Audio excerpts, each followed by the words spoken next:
মাংসের আলুটা ভেজে নিচ্ছি। আমরা একটু মাংসের আলুটা একটু বেশি খাই, আলুটা বেশি দেওয়া হয়।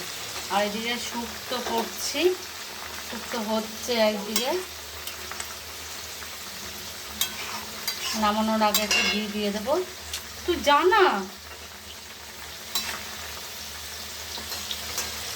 স্কুল বন্ধ থাকলে মানে এত জ্বালাতন করে না। ফোনটা নিয়ে নিয়েছি, ফোন থাকলে চুপ। ভালো করে ভেজে নিই।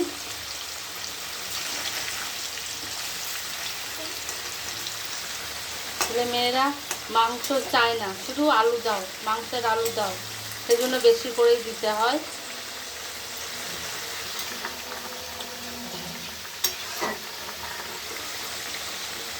ভাজা হয়ে গেছে, এবার নামিয়ে নেব। জিরে ফোড়ন তেজপাতা আর গোটা গরম মশলা ফোড়নে দিয়ে দিয়েছি।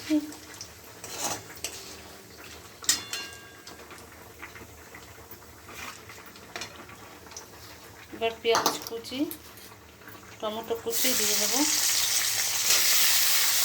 শোন না, এত বিরক্ত করিস না।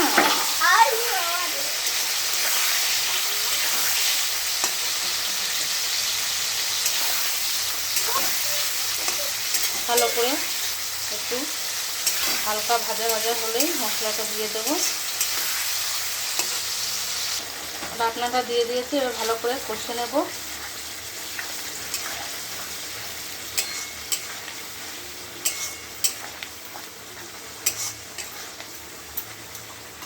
এদিকে শুক্তোটা হয়ে গেছে, এবার নামিয়ে নেব। ঘিটা দিয়ে দিলাম।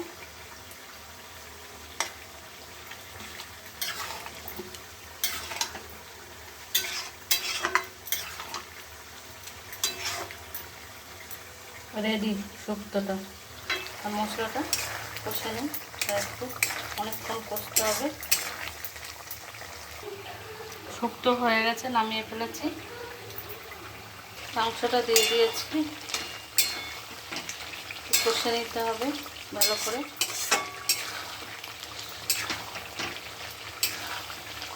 1 কেজি এনেছিল, 500 করেছিলাম সেদিন, আর 500 মতন রেখে দিয়েছিলাম।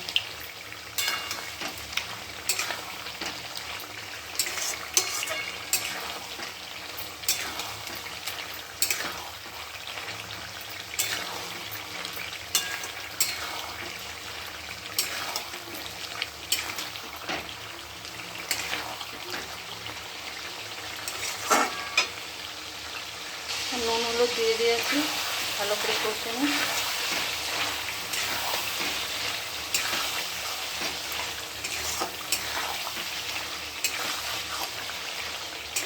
দারুণ এসেছে কালারটা।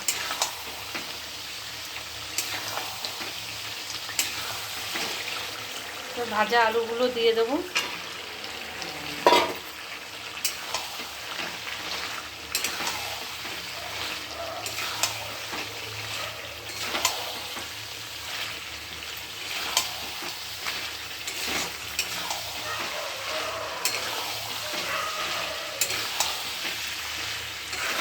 মাংসের আলু খেতে দারুণ লাগে, সেই জন্য বাড়ির সবাই আলুটা খেতে ভালোবাসে, বেশি করেই দেওয়া হয়। মাংস না থাকলেও রাত্রের বেলায় এই ঝোল আলু দিয়েই খাওয়া হয়ে যায়।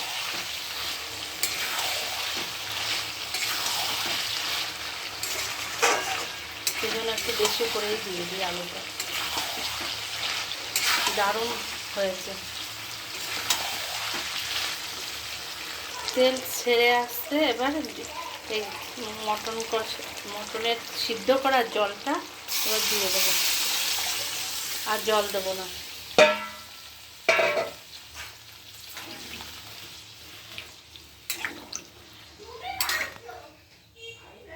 কালারটা দারুণ এসেছে।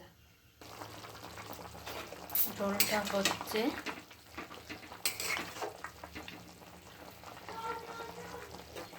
পেঁপে ভাতেটা মেখে নিয়েছি। কেমন চর্বির তেলগুলো বেরিয়েছে।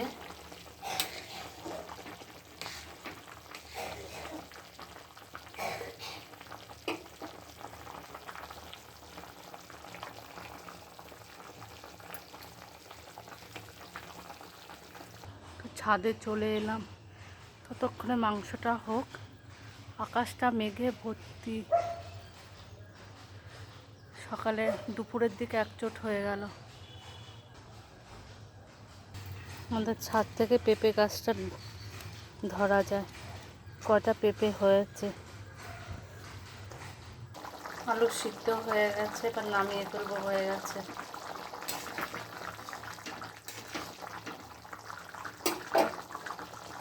গরম মশলা দিয়ে দিয়েছি, হয়ে গেছে।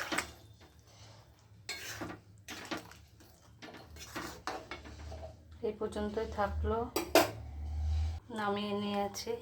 সবাই ভালো থেকো।